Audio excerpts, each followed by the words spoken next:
Ahojte. Rád by som sa s vami porozprával o hyperbarickej oxygenoterapii, taktiež známe ako HBO alebo HBOT.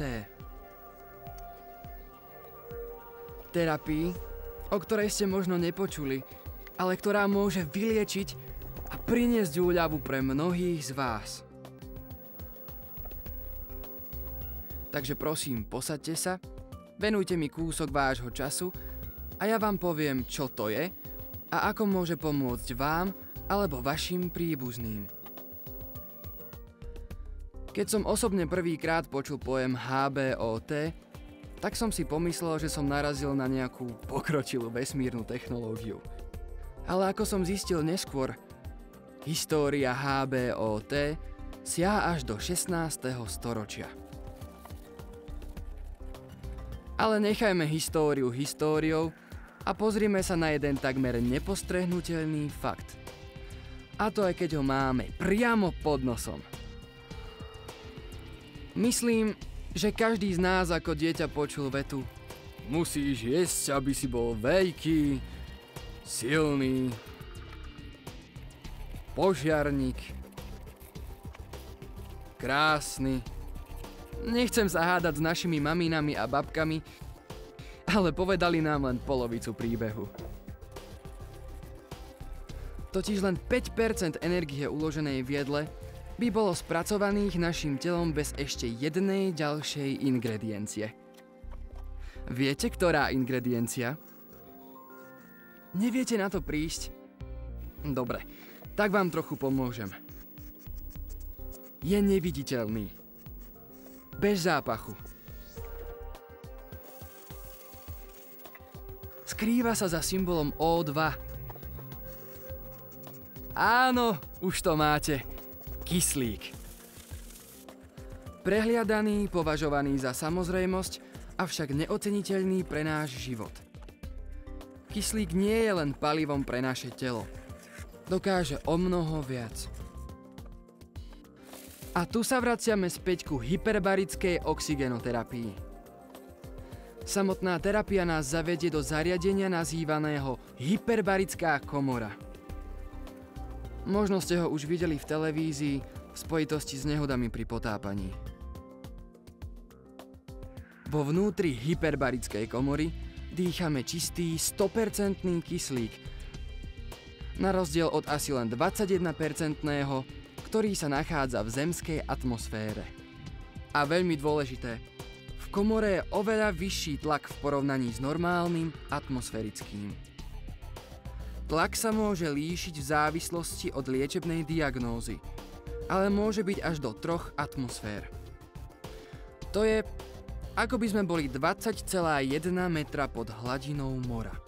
Vďaka tomuto špecifickému prostrediu dochádza k nezvyčajným javom. Napríklad, priemerný dospelý človek vdýchne okolo 2,7 kg kyslíka za deň, z ktorých len okolo 900 gramov sa dostane do krvi. V hyperbarickej komore s dvojnásobným tlakom oproti atmosférickému dýchame dvakrát taký počet molekúl. Ale pamätajme, že pri HBOT používame čistý kyslík. Výsledkom je, že vdychujeme 10 krát viac kyslíka. Za 1 hodinu takto môžeme prijať až 1100 gramov. Červené krvinky sa okamžite zaplnia kyslíkom a extra kyslík sa rozpustí v krvnej plazme. Do niekoľkých minút tento extra kyslík zvýši hladinu okysličenia v tkanivách vysoko nad normálnu hladinu. A to aj v poškodenom hypoxickom tkanive, čo pomáha jeho liečeniu. Ďalšie účinky, ktoré by sme mali spomenúť a mali by ste sa na ne spýtať lekára, sú zníženie opuchu a zápalov,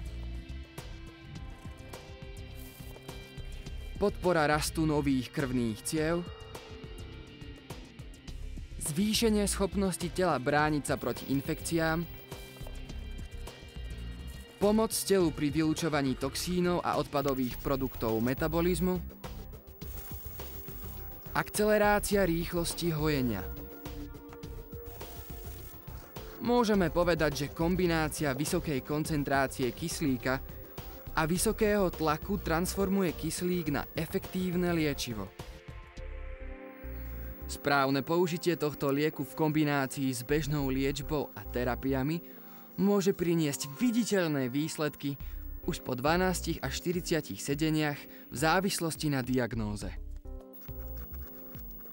A kedy by ste mali rozmýšľať nad hyperbarickou oxygenoterapiou? Ja by som odporučil nájsť si bližšie informácie, pokiaľ vy alebo vaši blízky trpia otravou oxidom uhoľnatým, crash syndrómom, plynovou embóliou, dekompresnou chorobou, anaeróbnou alebo zmiešanou bakteriálnou anaeróbnou infekciou, diabetickými defektami, zle liečiteľnými ranami, postradiačným poškodením, závažnými popáleninami, mŕtvicou, srdcovými ochoreniami, autizmom a ďalšími. Ak by ste chceli vedieť viac, môžete začať na webe hbot.g7oz.org.